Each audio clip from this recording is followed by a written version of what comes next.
નમસ્કાર, આપ જોઈ રહ્યા છો નેશન પ્લસ ન્યૂઝ. હું છું આપની સાથે હેતલ ભગત.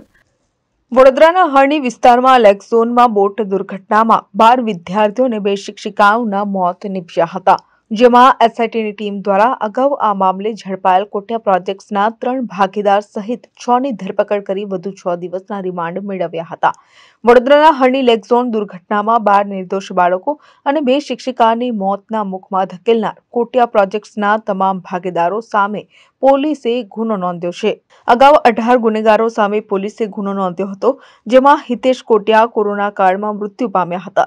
જ્યારે પોલીસે કોટિયા પ્રોજેક્ટ્સના 3 ભાગીદાર અને લેક ઝોનના મેનેજર તથા 2 બોટ ઓપરેટરના રિમાન્ડ મેળવી તેમની પૂછતાછ કરતા પરેશ શાહ અને ડોલ્ફિન એન્ટરટેનમેન્ટ નિલેશ જૈનનું નામ લખ્યું હતું, જેથી પોલીસે આ બંને સામે પણ ગુનો નોંધી તેમની ધરપકડ કરવા ચક્રો ગતિમાન કર્યા હતા. આ હરણી લેક ઝોનની ગોઝારી દુર્ઘટનાના પ્રથમ દિવસે જ પોલીસે કોટિયા પ્રોજેક્ટ્સના 3 ભાગીદાર ભીમસિંહ યાદવ, વેદપ્રકાશ યાદવ, રશ્મિકાંત સોલંકી અને લેક ઝોનના મેનેજર શાંતિલાલ સોલંકી તથા બોટ ઓપરેટર નયન ગોહિલ અને અંકિત વસાવાની ધરપકડ કરી હતી અને 25 જાન્યુઆરી સુધીના રિમાન્ડ મેળવ્યા હતા.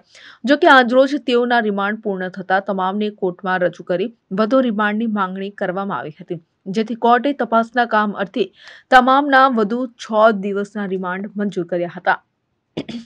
Bureau report, Nation Plus News, Vadodara.